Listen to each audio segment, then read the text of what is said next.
mianatra eo tongotrao.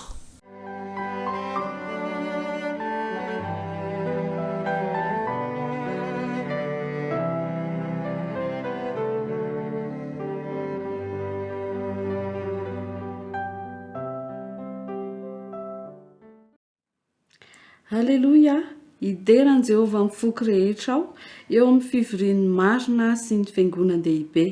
Lehibe ny asan'i Jehovah ka dinihiny izay rehetra mankasitraka azy. Madera sady malaza ny asany ary ny fahamarinany maharitra mandrakizay. Eo am-pitsanganana ihany dia andeha isika hiaraka ny hira fidirana fa 400 mitondra ny lohateny hoe Jesosy indreto izahay.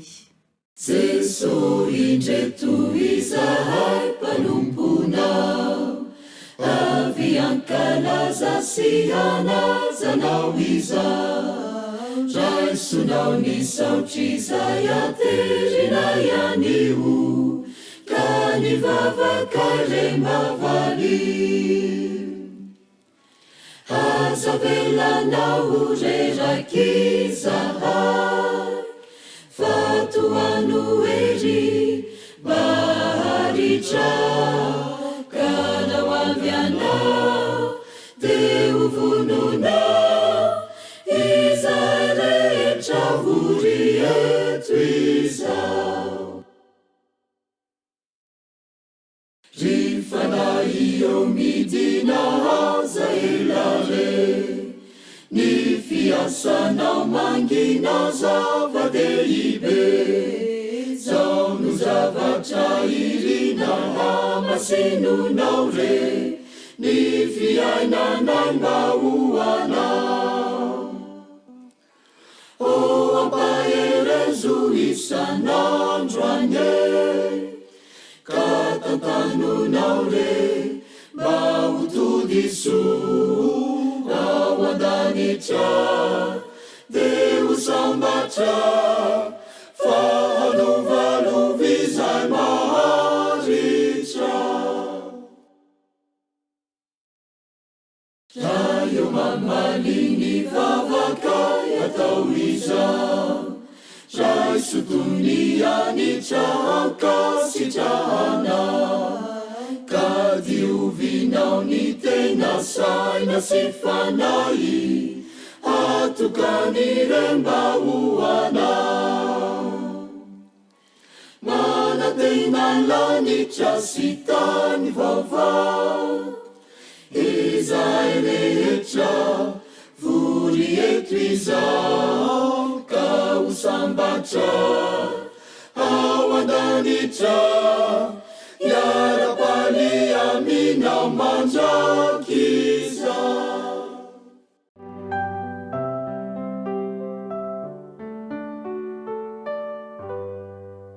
Iaraka nondrika ny lohantsika ary isika iaraka hivavaka. Andriamanitra, ianao ilay tsy miova omaly sy anio ary mandrakizay, dia rana sy ankalazaina ny anaranao. Mangataka ny famindram-po izay, mangataka ny fahasoavanao ihany koa amin'ity sabata ity.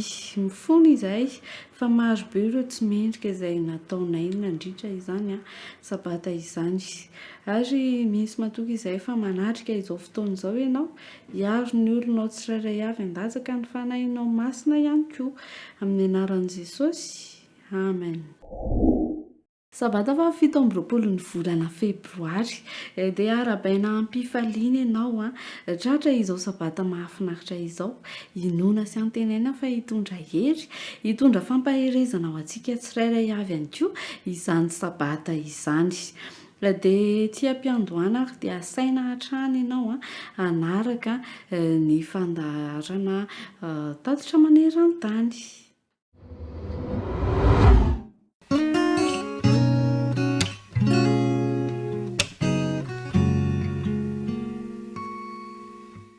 Indray andro Jared zazalankely 12 taona dia namaky latsoratra mahakasika tovolansona hoe Wilford, izay tia manome fanomezana tsy hampozina ny olona.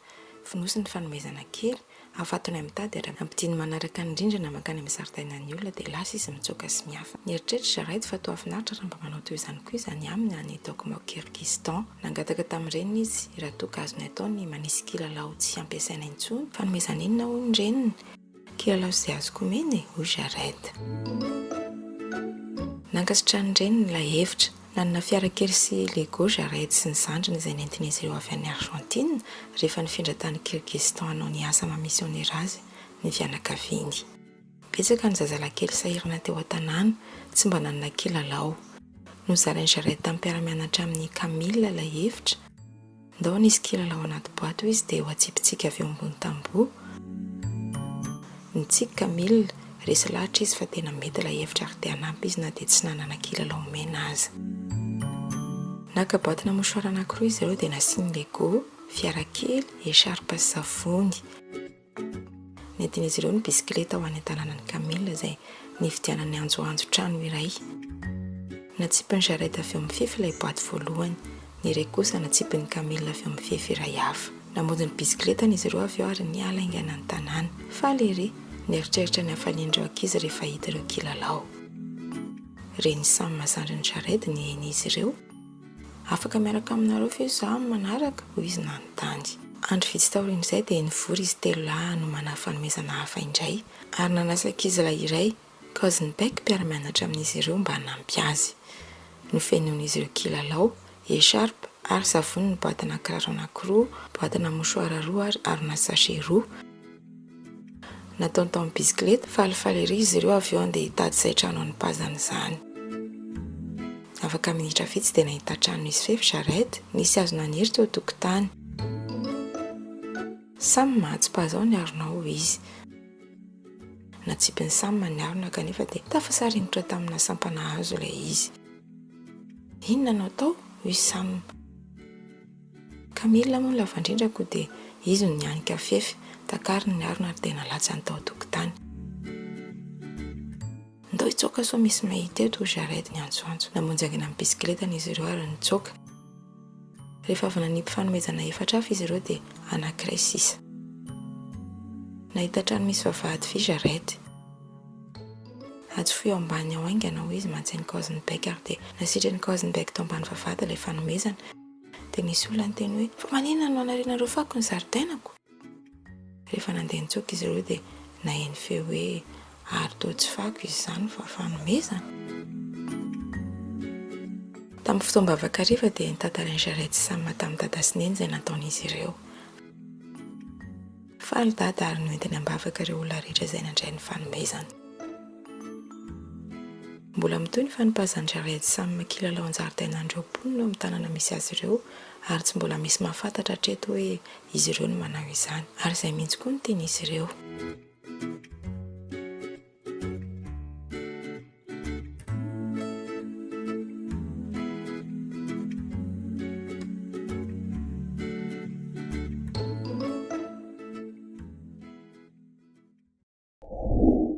Dia tonga indray ny fotoana mitinana ireo lesona isan-tsokajiny.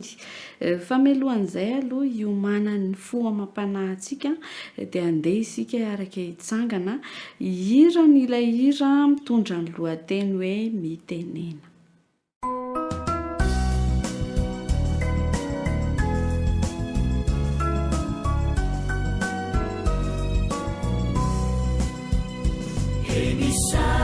Chanao Jesu malalo Chachizao Futona mamizao Yanaranai Antungu chao Izahai Izai piana chao Kuambitenena le Jesu malalo Izahai Ianu chalanao Kairate Nyadamina Itwechapechaka wampunaya Kuambitenena le Jesu malalo Izahai Ianu chalanao Kairate Nyadamina Itwechapechaka wampunaya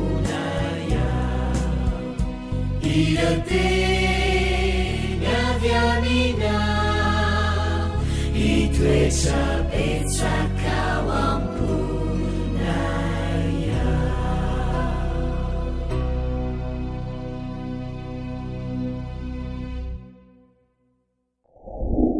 Tonga eo amin'ny fotoanany zaza minono indray tsika zao rakizy.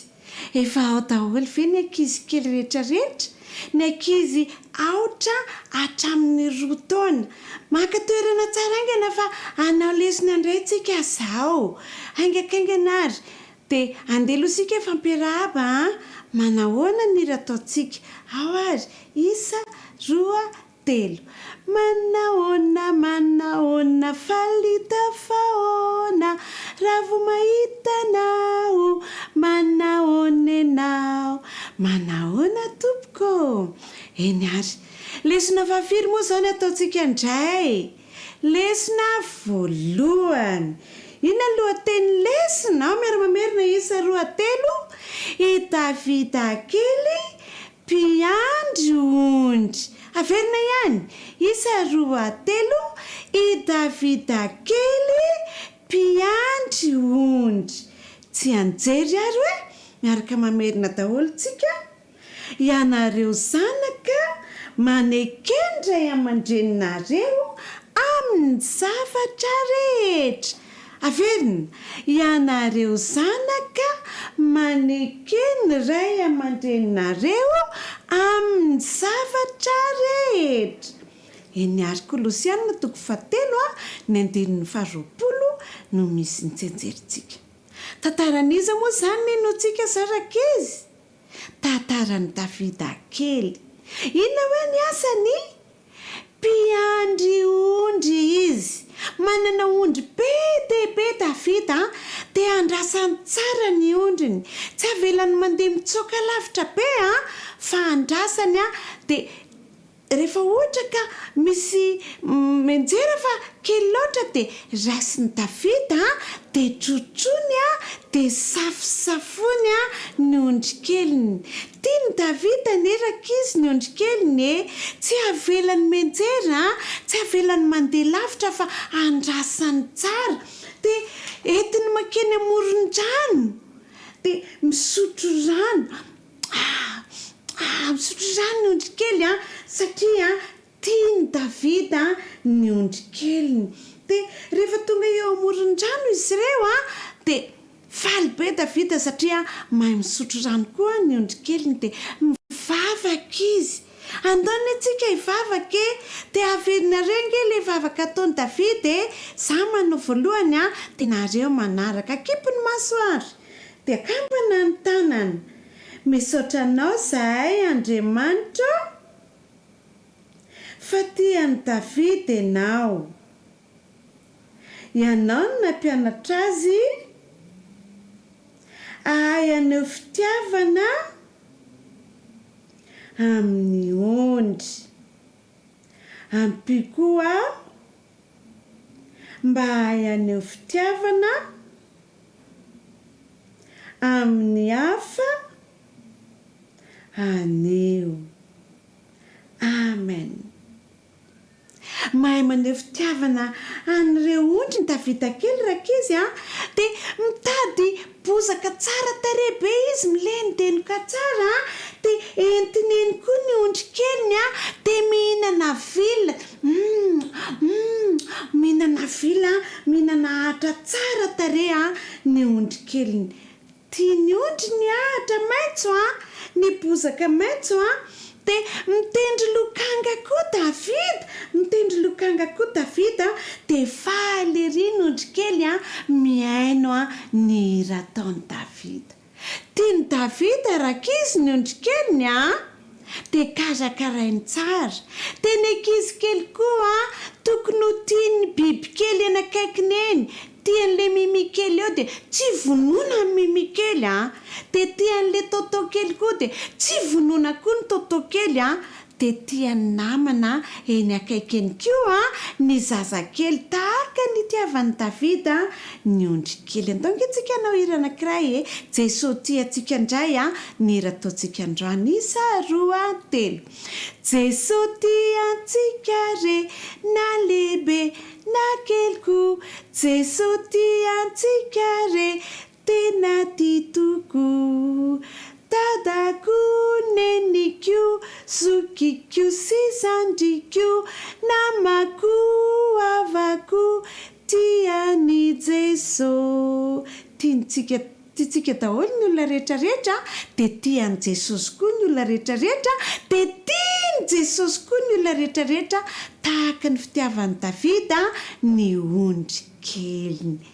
Iza moa zany ny ankizy kely manomboka androany ho tiany olona rehetrarehetra sy izay rehetra manodidina azy atsangany tanana hoe tena mahafinaritra ny ankizy kely rehetrarehetra. Andao ary antsika hivavaka antsika mbavaka ny fanapahan-kevitra kambana ny tanana dia ahondrika ny loha. Misaotra anao izay Jesosy fanomenao lesona. Ampio zahay mba ho tiany olona rehetra dia ho tiany manodidina anay na bibikely izany na zava-maniry. Misaotra Jesosy amen. Izay indray ny lesitsika androany tohizatsika indray ny lesona amin'ny heriny fa mametraka mandra-pioana indray ho antsika rehetra dia bon sabata aholy amin'ny heriny indray. Veloma tompoko. Faly tafahoana aminareo indrery zazaboto amin'izao sabata mahafinaritra izao. Hitantsika rehetra ne Jesosy ary mamangy ny tokantrano tsiraray avy mampiatrano ny fandaharantsika. Alohan'ny hidirantsika eo amin'ny toy ny tantaran'i Davida kely dia andao aloha hiaraka hivavaka akambana ny tanana ahondrika ny loha akipy ny maso. Andriamanitra rainay misaotra anao indray izay zazaboto sy ny tokantrano izay misy anay mampiatrano n'ity fandarana ity fa nomenao sabata fitsaharana mba hiarahana aminao. Hianatra ny tantara indray izay dia tantara avy amin'ny teninao izany.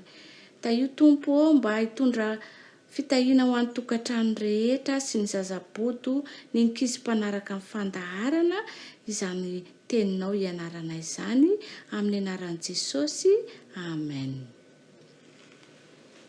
Ny toy ny tantaran'i Davida kely no entiko amintsika an'io mitondra ny lohateny hoe ny tena namana. Mino aho fa manana namana daholo ny ankizy tsiraray avy ao an-trano any an-tokotany any am-piarahamonina any dia any am-pianarana koa raha efa mianatra dia manana namana. Fa ty tantara hoentiko aminareo ity rankizy dia tantaran'i Davida. Tadidinareo Davida ilay nosorany Samuel ho mpanjaka dia nananamana izy rankizy.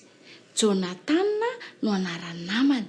I Jonathan nge zanaky mpanjaka Saoly nefa lasa mpinamana be izy roalahy. Dia nitsenjerintsika zany araka ny voasoratra ao amin'ny Salamo 8:7. Anka Samuel voalohany 8:7.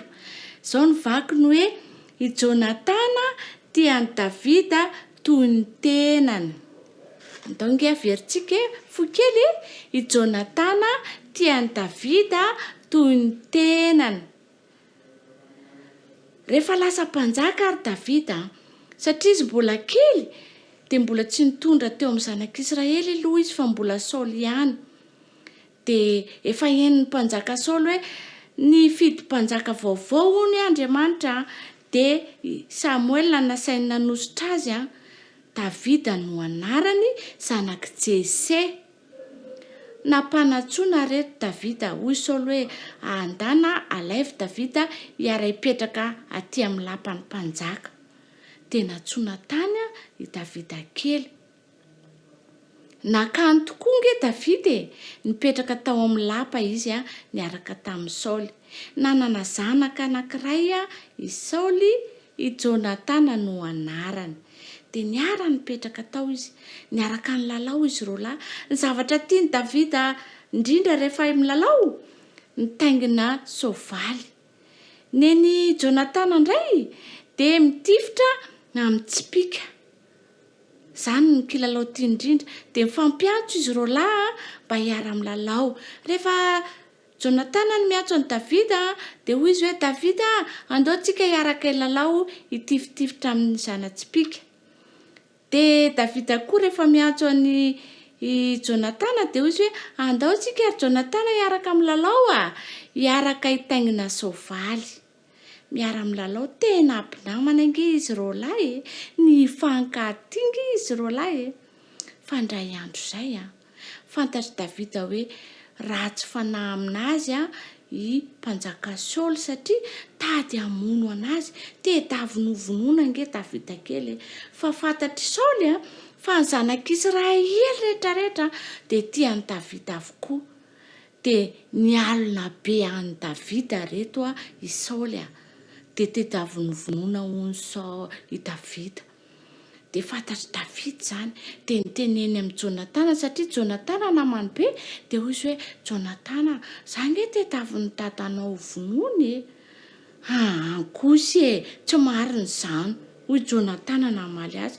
Tena marina nge izany ry Jonatana tsy marina izany fa mandainga ianao.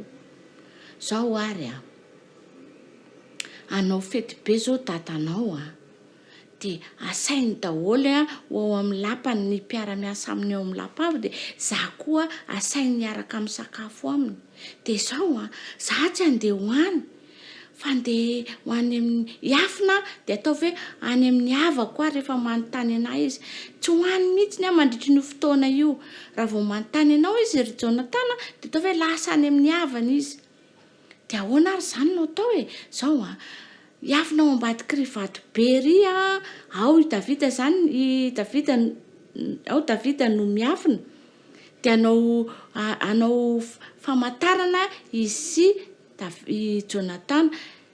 Dia eny ary iny ary no atao zao miafina ao ianao dia raha ohatra ka tena marina izany teneninao izany fa mitady hamono anao ny dadako dia tifitra amin'ny zana-tsipika dia ataoko mitsatoka eo amin'ny aorian'ny vato misy ny fihefionanao io. Dia iteny misy ankizy asaoko miaraka amiko ankizy lahy, dia iteny hoe ary lavidavitra misakisahany aloha any. Izany no atao. Dia raha vao izay no teneniko dia tena mitady hamono anao izany dada dia mandehana anao mandositra lavitra be. Eny izay mihitsy izay no ataontsika. Tonga tokoa ny fotoana dia niaraka ny sakafo tao an-trano zareo. Tamin'ny andro voalohany tsy niteny ny mpanjaka Saoly, jereny ny sezan'i Davida tsisy mipetraka eo aminy. Tonga indray ny ampitson'iny mbola tsisy olona ihany mipetraka teo amin'ny sezan'i Davida, dia nanontany amin'izay mpanjaka Saoly, nakaizy Davida ary Jonatana? Lasa namangy ny havana izy hoy Jonatana. Tezitra be mihitsy mpanjaka Saoly, menamena be mihitsy ny tarehany, tezitra be izy, tena tezitra be izy. Dia fantatry i Jonatana tamin'izay fa marina ny tenin'i Davida. Ny ampitso maraina lasa Jonatana nakany amin'ilay toerana efa nifanaovan'izy Davida, dia nitondra ankizilahy anankiray izy. Tena dia nitifitra zana-tsipika tany Jonatana, dia nataony teo amin'ilay toerana misy an'ny Davida ilay zana-tsipika. Dia lasa ilay ankizilahy namany ilay niaraka taminy nandeha niazakazaka naka an'ilay izy, dia niteny mafy be mihitsy ny Jonatana hoe mandrosoa eo aloha ihany, ao alohanao ao ilay izy dia hitanao. Nataony mafy be. Eny Davida araka izy ny tenin'ny Jonatana. Rehefa avy eo tonga ilay ankizilahy nirahan'ny Jonatana, mandeha mody amin'izay ianao hoy izy. Nasain'ny Jonatana nody ilay ankizilahy niaraka taminy. Fa i Davida sy Jonatana kosa niresaka izy mirahalahy. tena marina le izy Davida, tena marina mihitsy fa mitady hamono anao dada hoy izy, ka zao mandeha any ianao mandositra dia amin'izay tsy hitany tsy ho vonoiny. Hoay dia tsy fakahita tsony zany sika amin'ny rahalahy. Raha tsy fakahita tsony tsika dia zao mpinamana be foana tsika roalahy any tena mpinamana tsy mifankafohy tsika. Ie tena mpinamana mihitsy dia mifandray tanana izy roalahy, dia mifamihina izy amin'ny rahalahy. Dia rehefa avy eo dia lasa nandeha nody Jonatana, Davida kosa na andeha nandositra.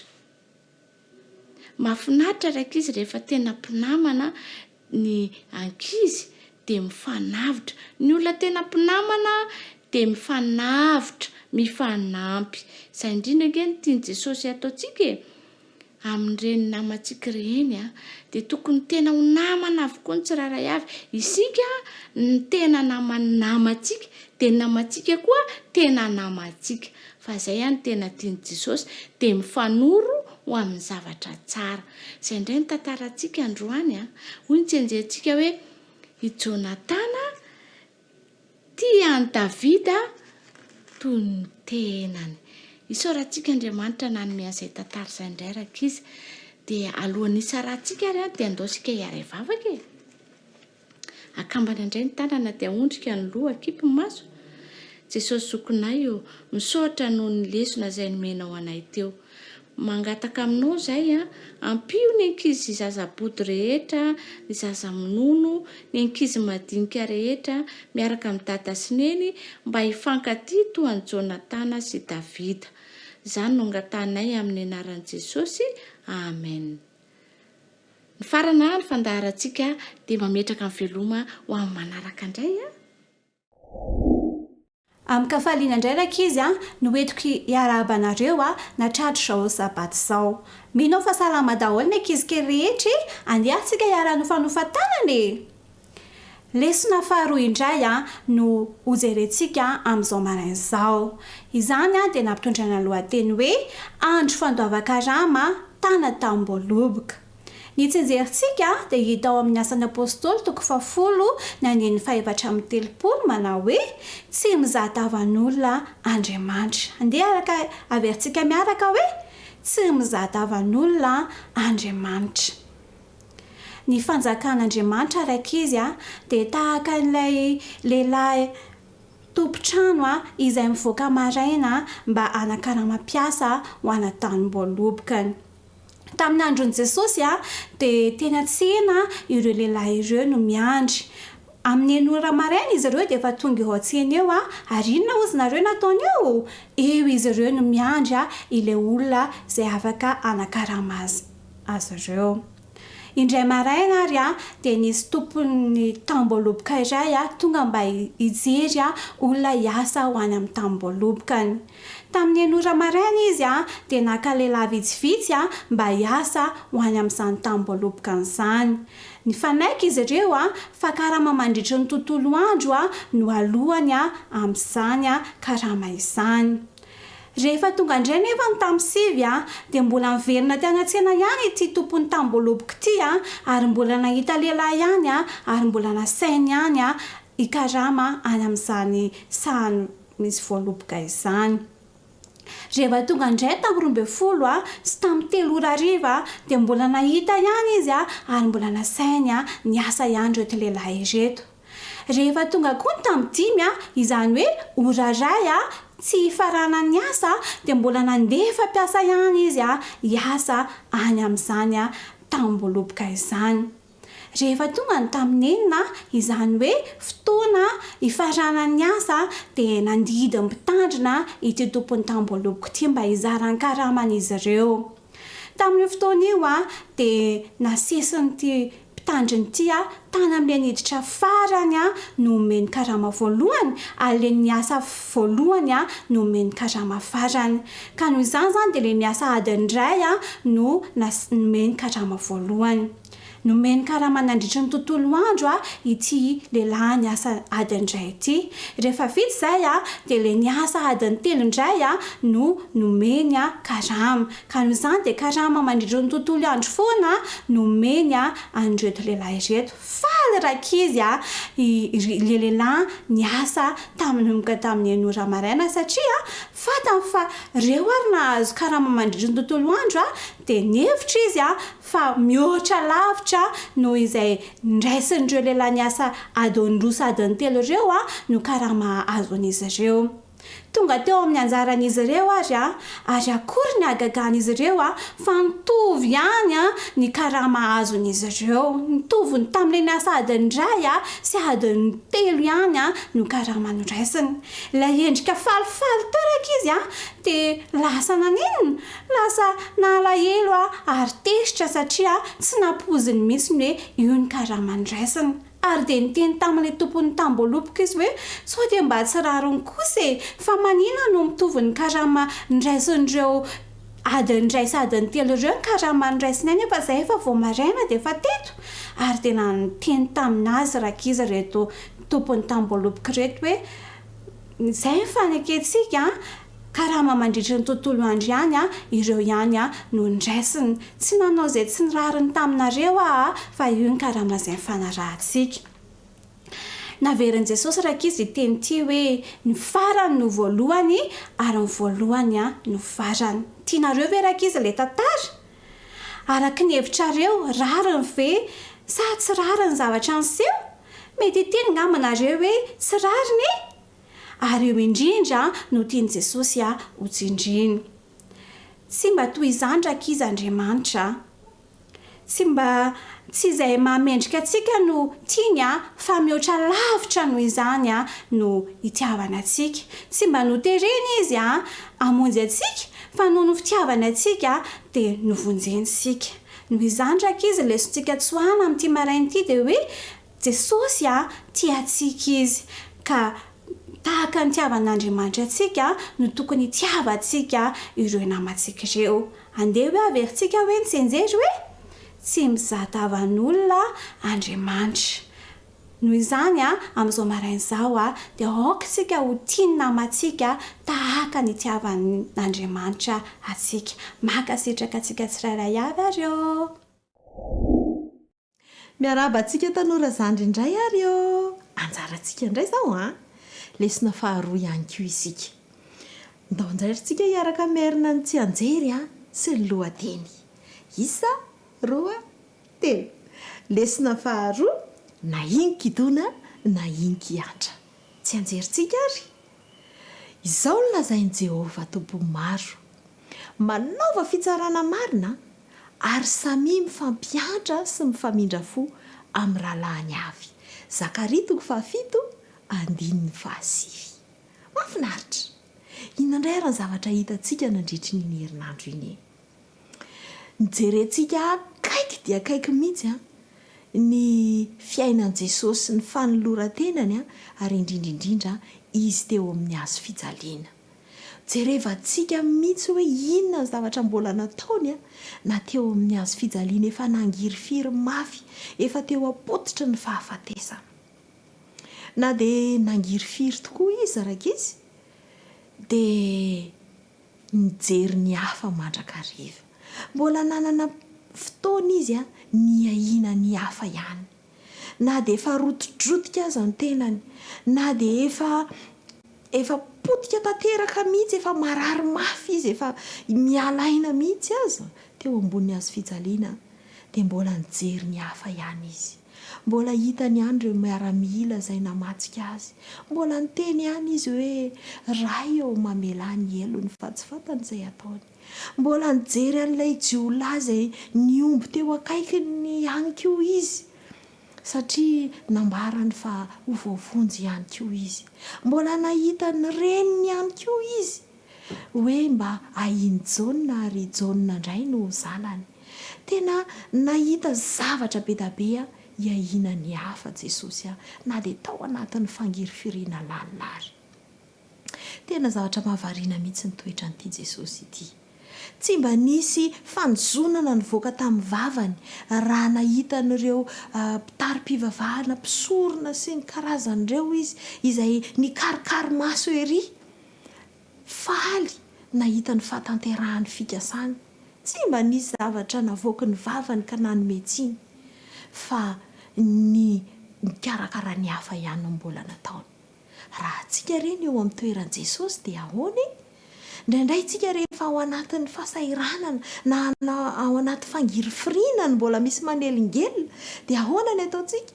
Ty olona ty veranga dia tsy mba mieritreritra mihitsy hoe zake marary, tsy mba mieritreritra ny amiko fa dia mbola ny azy ihany ny eritreretany. Tsy izany ve ny zavatra miseho? Na izahazao ary indraindray mba latsaka toe-javatra ohatran'izany. Fa nefa izao nampianatra antsika ny lesona, nampianatra antsika Jesosy fa azontsika atao ihany ny mijery ny hafa, azontsika atao ihany ny mihay ny mahasoa ny hafa sy izay tena ilainy na dia ao anatin'ny zava-tsarotra ary.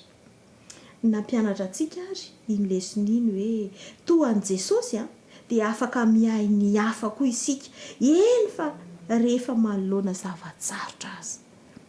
Engane isika mba hanana izany toetra izany. Mety hoe sarotra izany kanefa nampianarin'i Jesosy antsika ilay izy, nampianariny antsika ny mijery izay mahasoa ny hafa na dia tsy mangataka ary ilay olona, dia nampianariny antsika izany. Mino aho fa anapa-kevitra vaovao indray isika tao anatin'iny lesona iny dia anova fomba fiainana, anova fomba fieritreritra. Na tanora ianao na lehibe ianao dia hiaraka anova fomba fieritreritra sy fisainana antsika eo anatrehan'izany lesona nampianarin'i Jesosy izany. Dia mirary soa antsika tsirairay avy indray ary. Mianara lesona tsara dia amin'ny manaraka indray. Amin'ny fifaliana indray no hiara-bananao tanora mantoanto 13 taona sy 17 taona nahatratra izao fotoana fiarahantsika teo amin'ity anio ity izao indray. Lohahevitra faharoa ny rahantsika nandritra ny herinandro iny ary fitiantsika amin'ity anio ity izay nitondra ny lohateny hoe asandrato ny teny, asandrato ny teny. Mitsenjery dia mino fa mahay ianao. Ao amin'ny Timoty faharotoko fahatelo andiny fa 9 sy 17 tsenjery fa niverimberina matetika ary andao iarahantsika mamerina ihany anefa na izany aza. Izay soratra rehetra ny mentsindrimandrin'Andriamanitra dia mahasoa ho fampianarana, ho fandresen-dahatra, ho fanitsiana izay diso, ho fitezana ny fahamarinana mba ho tanteraka ny olon'Andriamanitra ho vonona tsara ho amin'ny asa tsara rehetra. Ny soratra masina no resaka resahantsika tamin'ny herinandro iny. Ny soratra masina dia tsy inona akory fa boky anankiray izay mizara roa dia ny testamenta taloha sy ny testamenta vaovao. Nomen'Andriamanitra izy io tamin'ny alalan'ny tsindrimandry mba hahasoantsika, mba hahafantarantsika ny lalana tokony hizorana ho amin'ny diantsika ho any amin'ny fiainana mandrakizay. Nisy tantara izay nianarantsika nandritra ny lesona iny. Tantaran'ilay sambo anankiray antsoina hoe Bonty. Nisy lehilahy anankiray antsoina hoe William nanangona soanambo izay ny asany ary niara-ny asa tamina olona maromaro izy tamin'izany fotoana izany. Tamin'ny taona 7 nisy an'izany tantara izany. Rehefa nandeha tamin'ny nosy kely anankiray izy dia nahita fa nafinaritra ilay toerana nalehan'izy ireo ary ny ankabeazan'ny retim-piasa izay nentiny niara-ny asa taminy dia nandeha nitsoaka tsy nety niara-ny verina tamin'ny tsony. Roa taona taty aoriana dia nitery lasa mihitsy ny fikomiana ary ireo mpiasa izay niaraka tamindreo dia namela azo irery tanaty lakanaina nandefa azo any amin'ny tamimaina fa ireto mpiasa nyreto kosa nandeha niverina nakany amin'ilay nosy. Rehefa tao amin'ilay nosy izy ireo dia nanomboka nanao fiainana hafahafa, nanomboka namboatra toaka ka dia nisotro izany, niady, ny fandritaka. 20 taona taty aoriana dia voalaza fa maty avokoa ireo lehilahy rehetra izay niara-ny asa tamin'ny William ireo, afa-tsy lehilahy anankiray izay antsoina hoe Adams. I Adams dia nanana fiainana hafa tsy takan'ireto lehilahy mpiara-miasa tamin'ireto. Fa inona ary izy ianao ny zavatra nitranga tamin'ny Adams? Rehefa nisavasava tao anatin'ilay sambo Bonty izy dia nahita baiboly anankiray izay efa tota. Ary io baiboly io dia nalainy ary novakiany isan'andro ny ainany zavatra hitany tao ary izy rery ny tsy maty tao anatin'ny reto mpiara-miasa reto satria tsy mba niady izy tsy mba nanao fiainana hafahafa fa dia niaina tamin'izany soratra masina izay hita ny soa ny vakiana izany.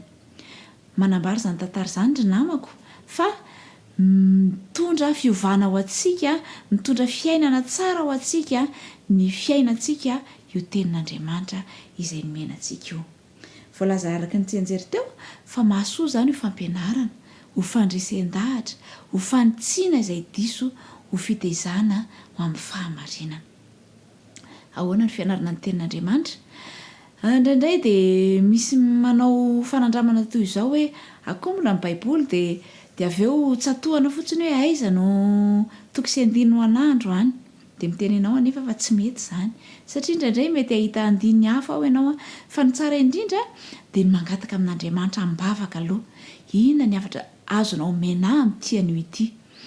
Dia rehefa mivavaka ianao dia sokafo ny baibolinao dia vakio manontolo ny andalana maromaro amin'izany baiboly izany dia rehefa vakianao izany dia fantaro hoe inona ny zavatra tiana tenenina tamin'izany fotoana izany, dia fantaro ihany koa hoe inona ny zavatra azonao raisina amin'izany andininy izany amin'izao fotoana izao, inona ny afatra tian'Andriamanitra omenanao manokana eo amin'ny fiainanao amin'izao fotoana izao, sy ny hoe inona no azonao ampiarina ao anatin'izany andininy toko sy andininy izay voarainao izany. Dia amin'izay isan'andro dia manaova fanandramana foana.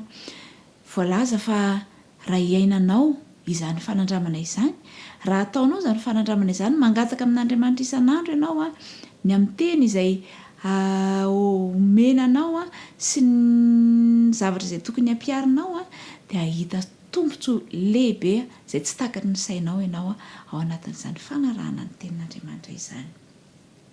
Asan-drato ny teny hoe ilay lohatenintsika tamin'ity herinandro ity ka maniry ianao hanao fanandramana ary tanora 13 taona sy 14 taona.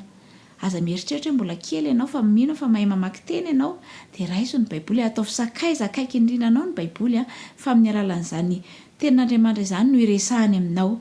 Velona sy mahery ny tenin'Andriamanitra hoy ny Aprily 12 ary fanilo ny tongotra sy fanazavana ny lalako ny teninao ny Salamo 7:1-5:1.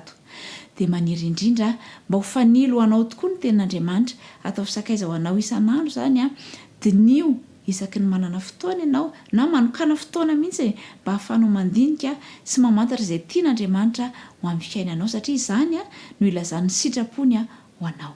Dia mirarisoa anao mba azoto andinika tsy mamaky fotsiny, tsy isy dikany ny famakiana fotsiny fa ilainao ny mandinika mamakafaka ary ahita hevi-dehibe ao anatin'ny tenin'Andriamanitra mba hiainanao so ampiarinao amin'ny fiainanao isan'andro. Dia mirarisoa anao indray ho amin'ny manaraka indray. Dia faly mandrakariva miaraka amintsika zatovo namana ny amin'ny fiarahana mianatra sy mamerina ny tenin'Andriamanitra izay efa nianarantsika tamin'ny herinandro iny ary iarahantsika mamarana anio no sady isotonantsika lesona ho fampiarana ihany koa. Tsy ino ve raha tsy mahita? Izany no lohateny izay niarahantsika nijery sy nianatra. Tsy ino ve raha tsy mahita? Dia ohatry ny te hamaly izany fanontaniana izany sady sika hoe dia tsy ino tokoa ve tsika raha tsy mahita? Izao no lazain'ny tantara sy ny tenin'Andriamanitra ao amin'ny Jaona 4:7-7 izay andininy fototra vakitsika amin'ny anaran'i Jesosy manao hoe raha tsy mahita famantarana sy fahagagana ianareo dia tsy mba hety ino mihitsy.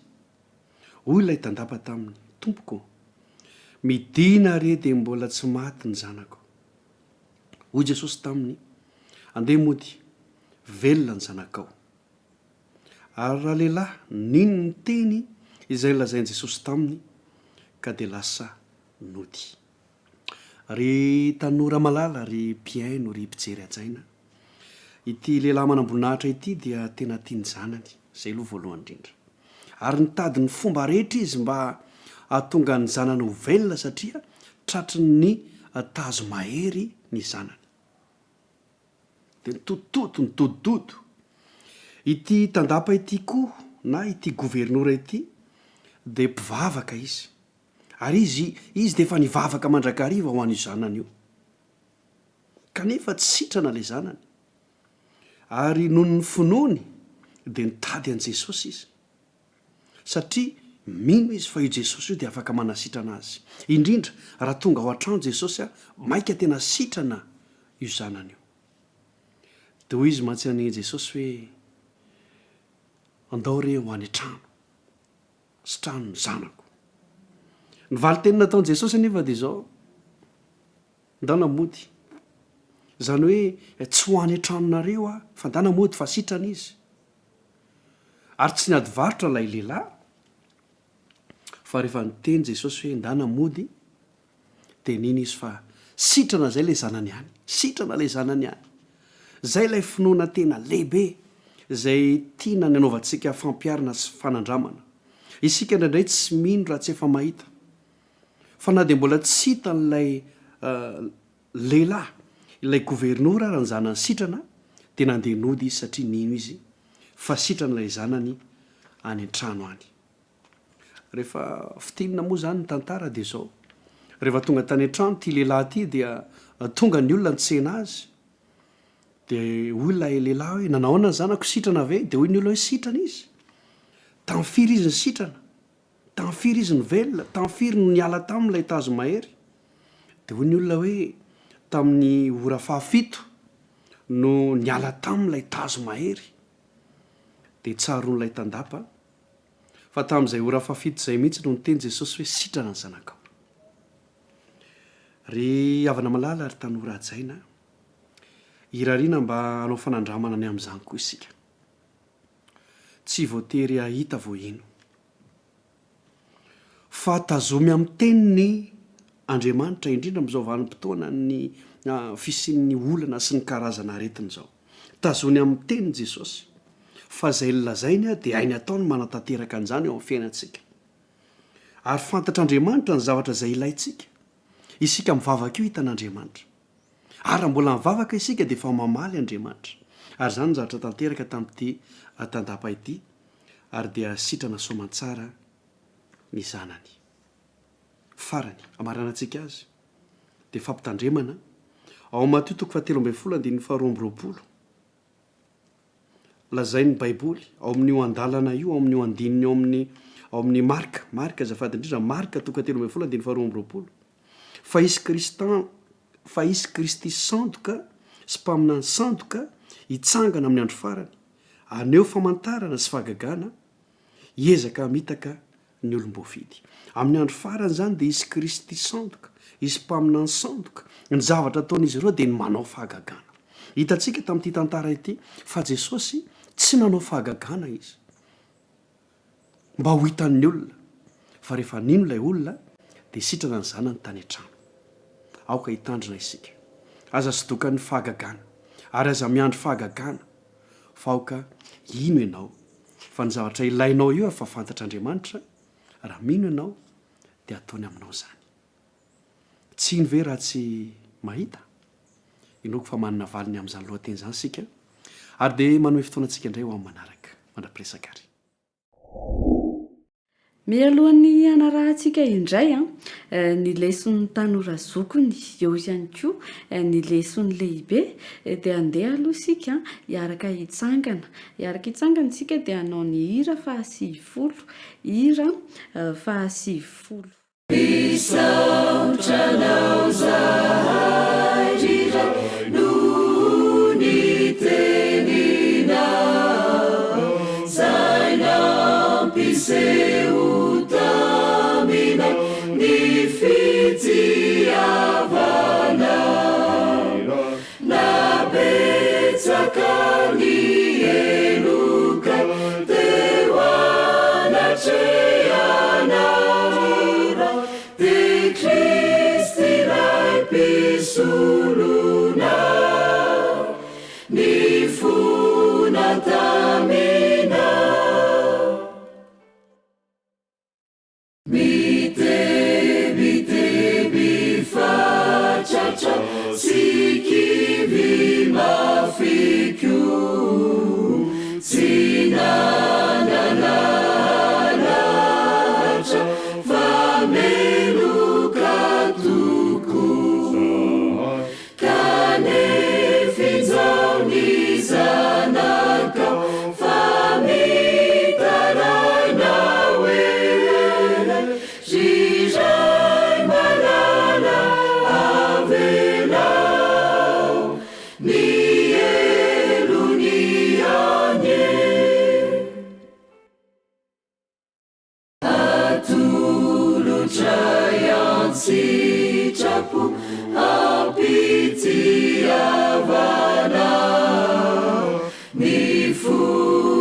sinisainako ka azalavinaku ny sitraposy didina no ankatoavinaitra ny hery ny fanaina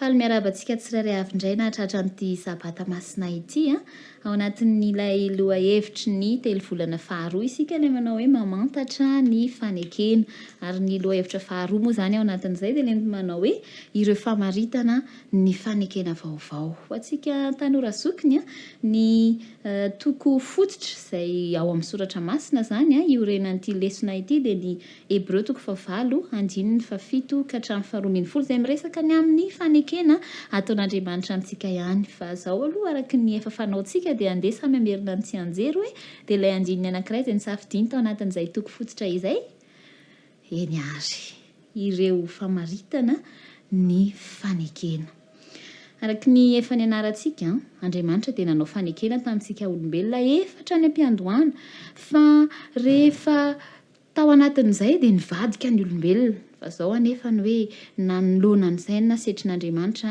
dia tsy hoe navelany tamin'izao izany sika sy ny famadiantsika ny fanekena taminy fa nanao fanekena vaovao izy dia naverina indray tamin'ny Abrahama ary arak'ireo izay efa ny anarantsika tamin'iry Noa, tamin'iry Jakoba, tamin'ny Israely, tamin'ny Davida ary tonga tamin'i Jesosy ary izay no nipoiran'ny anarana hoe fanekena taloha sy fanekena vaovao ka ny anarantsika tao anatin'ny herinandro hoe inona ary izany ny famaritana ny fanekena vaovao araka ny lesona dia Andriamanitra ihany nanome an'izay antsika ka tao anatin'ilay toko fototry ny lesona ao amin'ny baiboly dia ny hebreo toko favalo andininy fafito sy faharoa ambin'ny folo no nanomezan'Andriamanitra an'izany tamin'ny endriny teny fikasana anankiefatra dia io ilay hitantsika tao anatin'ilay tableau kely nomena tao anaty lesona fa hoe ay efa mifototra amin'ny Jeremia toko faraika amin'ny telopolo andininy faraika amin'ny telopolo ka hatramin'ny faefatra amin'ny telopolo ilay izy ka ny miresaka ny amin'ny fanamasinana satria Andriamanitra dia nanao fanekena fa ho ataony ao an-tsaintsika ny lalàna sady ho soratany ao am-po dia niresantsika ihany koa fa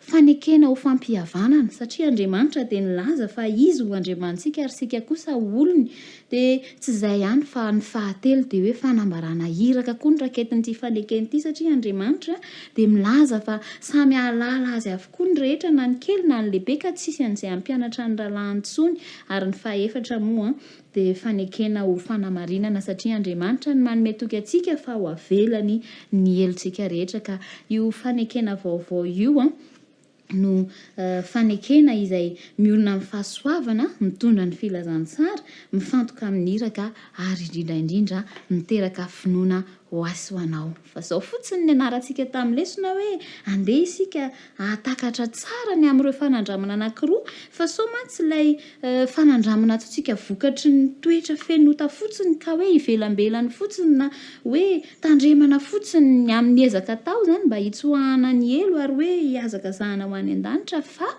aoka kosa ny fanandramana izay vokatry ny fanahy masina ka ekena sy raisina ampinoana dia hiainana ny filazantsara dia tsy iza fa Kristy no fanandramana hiainako sy hiainanao dia Kristy moa ilay niantsonantsika ihany koa tao anaty lesona mba tena hoaintsika marina ny momba azy tsy hoe fantatritsika fotsiny ny anarany na ny asany na hoe aizany misy azy fa mba ho vontony amin'ny Kristy ny fiainantsika ka rehefa feno azy ny ao anaty dia hivoaka ho azy ho zaraina amin'ny hafa dia izy ilay filazantsara izay fanekena nataon'Andriamanitra ho famonjena n'izao rehetra izao ka niantsony antsika ho mpiara-miasa aminy anaparitaka an'izany amin'ny hafa ary farany nampanaten'Andriamanitra hoe afaka manana firaisana ety aminy zasy ianao dia izy ilay tsy manam-petra ka andeha tsy salasala hiantehitra amin'Andriamanitra amin'ny fotoana rehetra ary hiaina ny fanekena vaovao izay hiainana ampinoana an'izay filazantsara izay dia Andriamanitra ny toetra ao anatsika tsirairay avy hatrany mirary sabata feno fitahiana ary mirary fiaraha-mianatra ao amin'ny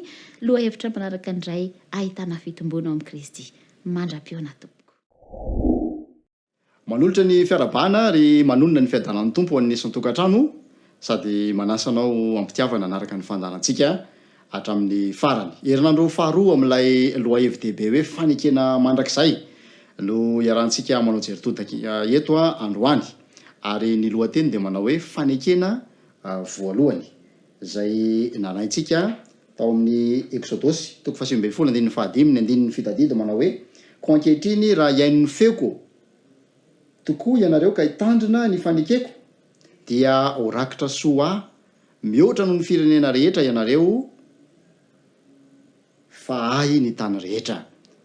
Exodosy toko fahasimbe folo ka ny andin'ny fahadimy andin'ny anankiray zay tsy vaovao amintsika efa fandre ary andrenesana ny antsoina hoe fanekena zay atao hoe voambolana iankinanaina ao anatin'ilay andininy sady loa FDB ihany koa zay mpanjintsika eto amin'ity telo volana ity. Meloha ny isotsika amin'ny dindinika ary dia fifaliana ho any manasanao iaraka ivavaka.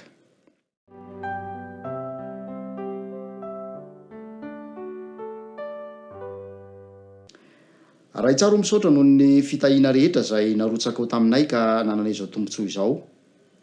Afaka amerina indray ireo hevitra nisongadina tao anatin'ny fiaramiandrana taonay nandritra iny herinandro iny. Misaotra satria tena tianay ianao ary manana ambara aminay mikasika ny fiainanay manokana, ny fifandraisanay aminao ary ny hoavinay mandrakizay. Avelao ny alokay ary noho ny haben'ny famondramponao dia mitenena fa vonona hianatra izahay. Amin'ny anaran'i Jesosy, amen. Exodosy toko fahasimbe folo ka ny andin'ny fahadimy no andin'ny fitadidy zay iarahantsika eto manao hoe ko ankehitriny ary raha iain'ny feoko tokoa ianareo ka hitandrina ny fanekeko nde ho rakitra soa ahy mihoatra noho ny firenena rehetra ianareo fa ahy ny tany rehetra. Exodosy toko fahasivy folo ka ny andin'ny fahadimy. Misy zavatra fototra tokony ho fantantsika mikasika an'izany hoe fanekena izany. Ny dikan'ny teny hoe fanekena aloha raha jerena ny dikateny fototra nangalana azy amin'ny teny hebreo dia ny hoe berita zay azo adika malalaka hoe didimpananana na ihany koa afatra farany zay napetraka olona manana ny maizy azy anankiray meloha ny ialany eo amin'ny toerana misy azy na ihany koa mety mialoha ny fahafatesany. Maneho fifandraisana misy eo amin'ny olona samy olona izany na mety ho fifandraisana misy eo amin'ny olona sy Andriamanitra ihany koa. Ao anatin'ny fifanarahana, ao anatin'ny fanekena dia misy fanekem-pifanarahana sy fanekem-pifandraisana zay mampifamatotra antoko anankiroa zay eto zany aloha ny ampiasantsika nyity berita ity dia fifandraisan'ny olona sy Andriamanitra. Ka zavatra telo no hitantsika ao anatin'izany. Voalohany ahitana fianianana izany, ahitana fankatoavana, ahitana ihany koa ny fomba hoentina manatanteraka an'ireo adidy zay takin'ilay fanekena zay amin'ny alalan'i Kristy sy ny drafim-panavotana no mahatanteraka azy. Nampiasaina tao amin'ny testamenta taloha ireo tandindona teo amin'ny asa fisoronana izay nampianarana ny olona mikasika ny drafim-panavotana ray manontolo manerana n'izany testamenta taloha izany. Ary tamin'ny alalan'ireo tandindona ireo ny anaran'ny patriarika sy ny mpaminany nampiasa ny finoany an'ilay mpanavotra zay ho avy dia Jesosy Kristy izany. Nahita ohatra vitsivitsy sika tao anatin'izany herinandro izany mikasika n'izay fanekena izay dia ny fanekena ny fanaovan'Andriamanitra tamin'ny Noa, ny fanekena ny fanaovany tamin'ny Abrahama, ny fanekena ny fanaovany tamin'ny Mosesy ary hitantsika teo ihany koa ny fanekena vaovao zay nampatsahivina ao amin'ny bokin'ny Jeremia. Jerentsika ao anatin'ny fotoana fohy ireo karazana fanekena ireo. Ny fanekena natao tamin'ny andron'ny Noa dia ny fanambarana tamin'Andriamanitra tamin'ny Noa fa isy ny safodrano saingy Andriamanitra dia hiaro ny fianakavian'ny Noa. Tao amin'ny fanekena nataony tamin'ny Abrahama dia nilaza izy fa hanome tany vaovao taranaka zay tondra fitahiana ho an'izao tontolo izao avy amin'ny alalan'i Abrahama. Sady lalina no lehibe izany teny fikasana zay nomena ho an'i Abrahama izany. Ary rehefa jerentsika ny soratra masina dia kay Jesosy mihitsy no nampanantenan'Andriamanitra fa omena avy ao amin'izany taranaki Abrahama izany. Miverina hatrany amin'ny Genesis toko fahatelo andin'ny fahadimy folo sika rehefa latsaka tao anatin'ny onaonan'ny fahotana i Adama sy Eva dia nampananten'Andriamanitra fa niraka nateraky ny vehivavy zay anoritoro ny lohan'ny menarana ary ao amin'ny taranaki Abrahama no tanteraka io teny fikasana io amin'ny alalan'i Jesosy. Nanao fanekena tamin'ny Mosesy ihany koa Andriamanitra ao amin'ny Genesis 12 ary zany fanekena izany dia maneho fa manana andraikitra ao anatin'io fifandraisana mpanekena io ny olona. Marina fa Andriamanitra no manomboka azy, Andriamanitra no manatanteraka n'ilay fanekena, ka na dia miovaova sy latsaka amin'ny fiamorana aza ilay vahoaka an'Andriamanitra, mitoetra ho tsy miova kosa Andriamanitra. Mamonjy ny Israely aloha Jehova dia manome ny lalàna ho tandreman'izy ireo izy, rehefa aveo manafaka antsika amin'ny fahotana Kristy ary mamelona ny lalàna ao anatintsika. Ary zay koa no mampiditra antsika amin'ilay hoe fanekena vaovao. Raha mamaky ny Jeremia 3:30 ny 7:30 sika dia miresaka ny fanekena vaovao io ny tenin'Andriamanitra. Ary anatin'izany dia milaza Andriamanitra fa hamela ny eloko ny vahoakany izy, hanorona fifandraisana amin'izy ireo izy, androsaka ny fahasoavany eo amin'ny fiainany, ary vokatr'izany dia hankato azy ny olona. Ao anatin'ny fanekena vaovao dia ho voasoratra ao am-posy ao an-tsaintsika ny lalàn'Andriamanitra. Anjary ho fitsipim-piainana ao antsika izany ka anatsara ilay fifandraisana, zany hoe ahafahantsika mameno ny adidy takiana ao anatin'ilay fanekena. Tsy avy amintsika nefa izany, tsy vitan'ny ezaka ataon'ny olombelona izany, fa Andriamanitra no manome an'izany fanomezana izany ho antsika. Na ny finoana na ny fankatoavana dia Andriamanitra no manatanteraka an'izany eo amin'ny fiainantsika. Ary ohatra izany dia ny fankatoavan'i Jesosy ange no filamatry ny fankatoavana tadiavan'Andriamanitra amintsika, zay tsy tratra ny ezaky ny olombelona naoviana kanefa amin'ny alalan'ny fahasoavan'i Jesosy dia azontsika atao zany fankatoavana. Tsy terena fa vokatry ny vokatry ny fifaliana ho faneom-pitiavana setry n'ilay tolotra nomen'Andriamanitra dia manao zany am-pifaliana tsy teriterena isika. Ny zioga zay mame eo amin'ny fanompona dia ny lalàn'Andriamanitra, dia ilay lalàna lehibe momba ny fitiavana zay naseho tao Edena nambaro atao Sinay ary soratana ao am-po amin'ny alalan'ny fanekena vaovao. Lalàna mifeny olombelona anatanterana amin'ny pitiavana ny sitrapon'Andriamanitra izany.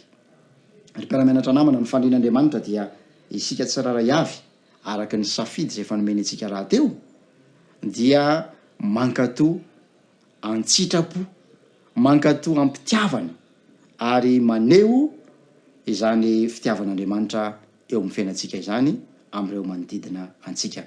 Hoy ny fanambarany ny apôstôly Jaona amin'ny epistily nosoratany ao amin'ny Jaona 1:4-7 manao hoe isika ty satria izy efa tiantsika taloha.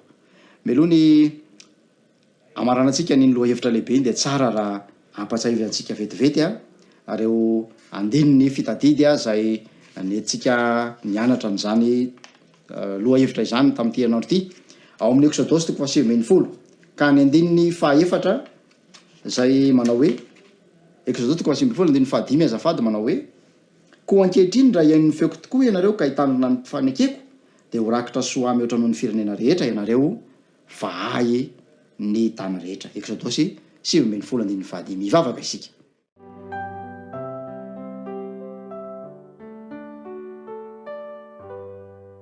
Misaotra tompo noho ny fanomezana sarobidy zay nomenao dia ny fanekena izany.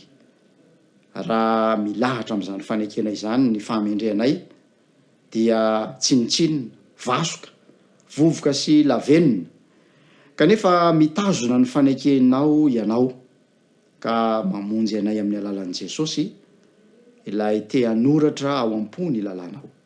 Tompo ao ka ho raisinay ampanatretena sy ampitiavana izany tolotra izany, ka tonga ny tsiraray avy hiazona ny fanekena aminao dia ho Andriamanitra ianao ary izahay ho olonao. Amin'ny anaran'i Jesosy ny angatana ny vavaka. Amen. Tonga amin'ny fotoana ny fanatitry ny sekoly sabata isika, manasa ampitiavana anao, anokana fotoana, anokana vola hoentina manohana zany asan'andriamanitra izany koa ao anatin'ny fotoana zay andraisanao izany ao anatin'ny paosy na ny poketra na ny fitehirizana hafa ihany koa dia feokirana hoentsika mandravaka ny fotoana ary hoentsika mavaka izany fanomezana vokatry ny fo izany rehefa avy eo.